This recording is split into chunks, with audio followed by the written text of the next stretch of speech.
मला अतिशय आनंद आहे. निधी वितरणाची सुरुवात आम्ही कालपासून केली आहे. 1 कोटीपेक्षा जास्त खात्यांमध्ये त्या ठिकाणी पैसे मिळतील. शेतकरी मित्रांनो, एक आनंदाची उत्साहवर्धक बातमी तुमच्यासाठीच आहे. शेतकऱ्यांच्या खात्यात नमो शेतकरी योजनेचा हप्ता यायला सुरुवात झाली आहे आणि ही सुरुवातच काही वेगळ्या आणि आशादायक पद्धतीने झाली आहे.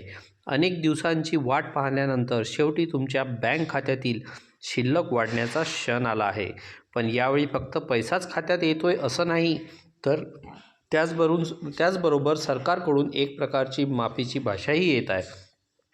कारण हा हप्ता यायला जरा उशीर झाला हे सरकारलाही मान्य आहे आणि म्हणूनच मुख्यमंत्री देवेंद्र फडणवीस साहेबांनी शेतकऱ्यांकडे माफी मागितली आहे. पण केवळ माफी मागण्यापुरतेच थांबले नाही, तर या उशिरेपणाची भरपाई म्हणून हप्त्याची रक्कमही वाढवण्यात आली आहे. जे रुपये 2,000 मिळायचे होते ते आता 3,000 रुपये होत आहे. ही वाढ झाली रक्कम ही केवळ एक आकड्यातील बदल नसून शेतकऱ्यांच्या प्रतीक्षेचा आदर आणि त्यांच्या कष्टाची किंमत मानण्याचा सरकारचा एक प्रयत्न दिसतो. हा हप्ता डायरेक्ट बेनिफिट ट्रान्सफरच्या माध्यमातून थेट तुमच्या बँक खात्यात जमा होत आहे. ही पद्धत अशी की मध्यस्थ अडचणी वाट पाहणे यापासून मुक्तता देते अशी आहे.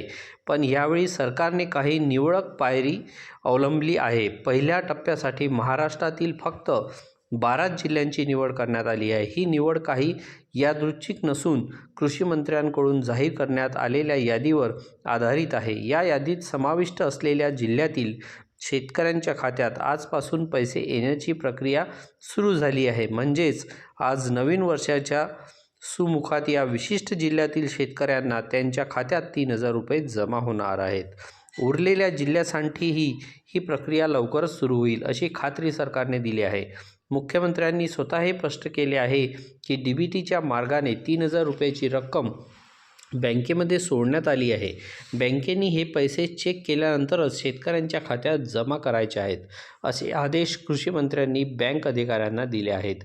त्यामुळे सरकारपासून ही प्रक्रिया सुरू आहे. काही शेतकऱ्यांची सकाळी 9 वाजताच खात्याचे पैसे आल्याचे कळले, तर काहींना दुपारनंतर कळले. काही शेतकऱ्यांच्या खात्यात संध्याकाळी किंवा रात्रीही पैसे येऊ शकतात. कृषी मंत्र्यांनी स्पष्ट केले आहे की आज रात्री 12 वाजेपर्यंत सर्व पात्र शेतकऱ्यांच्या खात्यात ही रक्कम जमा होण्याची प्रक्रिया पूर्ण होईल. त्यामुळे ज्यांना अजून पैसे दिसत नाहीत त्यांनी थोडा संयम राखावा, कारण प्रक्रिया सुरूच आहे. पण या सगळ्यातील एक मोठी गमतीची गोष्ट म्हणजे ही की सर्व शेतकऱ्यांना 3,000 रुपये मिळत नाहीत. काही शेतकऱ्यांच्या खात्यात 2,000 रुपये जमा होतील. हे का, यामागेही एक तर्क आहे. सरकारने यावर्षी हप्ता वाटपासाठी काही नवीन अटी आणि निकष लागू केले आहे. यात मुख्य म्हणजे पिवळे आणि केशरी रेशन कार्ड धारक शेतकऱ्यांना फेर तपासणी करण्यात आली आहे. या फेर तपासणीनंतर जे शेतकरी पात्र ठरले आहेत त्यांनाच वाढीव रक्कम मिळणार आहे. जे या नवीन निकषांवर पूर्ण उतरत नाहीत त्यांना मागील वर्षाप्रमाणेच 2,000 रुपये मिळणार आहेत. म्हणजे सकाळी ज्यांना 2,000 रुपये जमा झाल्याचा मेसेज आला असेल त्यांनी समजावे की त्यांची पात्रता मागील वर्षाप्रमाणेच कायम आहे. पण वाढीव रक्कम मिळण्यासाठीच्या काही अटी पूर्ण झाल्या नाहीत हे ऐकून कदाचित निराशा वाटेल, पण हा निर्णय पारदर्शकता आणि योग्य त्या व्यक्तीला योग्य तो लाभ मिळावा यासाठी घेण्यात आला आहे. तर मग 3,000 रुपये कोणाला मिळणार? सरकारने ज्या शेतकऱ्यांना लाभ वाढवून देण्याचा निर्णय घेतला आहे त्यांनाच ही वाढीव रक्कम मिळणार आहे. हे मुख्यत्वे अतिवृष्टीग्रस्त भागातील किंवा इतर नैसर्गिक आपत्तीमुळे नुकसान सहन केलेल्या शेतकरी असू शकतात. तसेच ज्यांच्याकडे फार्मर आयडी आहे अशा शेतकऱ्यांसाठी ही विशेष योजना सुरू करण्याची तयारी सरकार करत आहे. त्यामुळे फार्मर आयडी धारक शेतकऱ्यांच्या बाबतीतही ही वाढीव रक्कम येण्याची शक्यता आहे. सोप्या भाषेत सांगायचे तर शेतीचा थेट संबंध असलेले खरे शेतकरी या योजनेचा पूर्ण लाभ घेऊ शकतील अशी व्यवस्था करण्यात आली आहे. आता ज्या 12 जिल्ह्यामध्ये आजपासून हप्ता वाटप सुरू झाला आहे त्यांचीही थोडक्यात माहिती घेऊया. कृषी मंत्र्यांनी जी यादी जाहीर केली आहे त्यात छत्रपती संभाजीनगर हा जिल्हा प्रथम क्रमांकावर आहे. या जिल्ह्यातील शेतकऱ्यांच्या खात्यात आज सकाळपासून पैसे येण्यास सुरुवात झाली आहे. त्यानंतर गोंदिया जिल्ह्यातील शेतकऱ्यांना हा लाभ मिळणार आहे.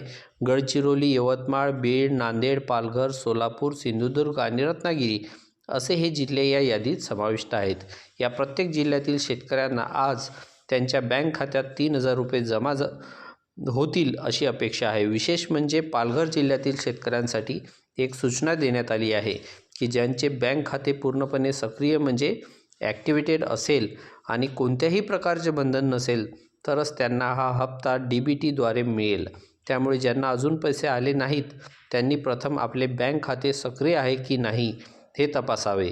या सर्व गोष्टीबरोबरच शेतकरी मित्रांनो, तुमच्यासाठी आणखी एक मोठी बातमी आहे। ती बातमी आहे फार्मर IDचं। सरकारने स्पष्ट केलेले आहे की ज्या शेतकऱ्यांकडे फार्मर ID असेल त्यांच्यासाठी आणखी एक नवीन योजना लवकर सुरू होणार आहे। पंतप्रधान नरेंद्र मोदी यांनीही शेतकऱ्यांसाठी नवीन वर्षात नवीन योजना सुरू करण्याचे आश्वासन दिले होते। त्यांची सुरुवात महाराष्ट्रात या फार्मर ID आधारित योजनेद्वारे होणार आहे। याचा अर्थ असा की आज नमो शेतकरी योजनेचा हप्ता मिळाला तो एका बाजूला जर तुमच्याकडे फार्मर ID असेल तर लवकरच तुम्हाला सरकारकडून आणखी एका योजनेचा लाभ मिळण्याची शक्यता आहे। ही योजना कोणती असेल याची अधिकृत माहिती अद्याप सर्वत्र जाहीर झालेली नाही। DBTच्या माध्यमातून पैसे पोहोचवले जात आहेत, यामुळे भ्रष्टाचाराची शक्यता कमी होते। फार्मर IDच्या आधारे नवीन योजनांची आधीच सूचना देऊन शेतकऱ्यांच्या भविष्यासाठी सज्ज करण्याचा प्रयत्न केला जात आहे। आणि सर्वात महत्त्वाचे म्हणजे सुरुवातीच्या टप्प्यात असले तरी ही प्रक्रिया सुरू झाली आहे। ज्या 12 जिल्ह्यांना आज हा लाभ मिळाला नाही त्यांनीही धीर धरावा, कारण त्यांच्यासाठी ही रक्कम लवकरच येणार आहे। शेतकऱ्यांच्या खात्यात पैसे येणे म्हणजे केवळ शिल्लक वाढणे नसते, तर त्यामागची सरकारची शेतीविषयक भूमिका, तिची प्रतिबद्धता आणि शेतकऱ्यांच्या कष्टाला दिला जाणारा मान याचेही प्रतीक असते। आशा आहे की हा हप्ता तुमच्या शेतीच्या कामासाठी, कुटुंबांच्या गरजांसाठी उपयोगी पडेल आणि नवीन वर्ष तुमच्यासाठी सुवत्तेचे आणि यशस्वी शेतीचे वर्ष असेल। शेतकरी बांधवांनो, अजूनही तुम्ही चॅनलला सबस्क्राईब केलं नसेल तर सबस्क्राईब करा, नोटिफिकेशन चालू करा। धन्यवाद। चला भेटूया नेक्स्ट व्हिडिओमध्ये।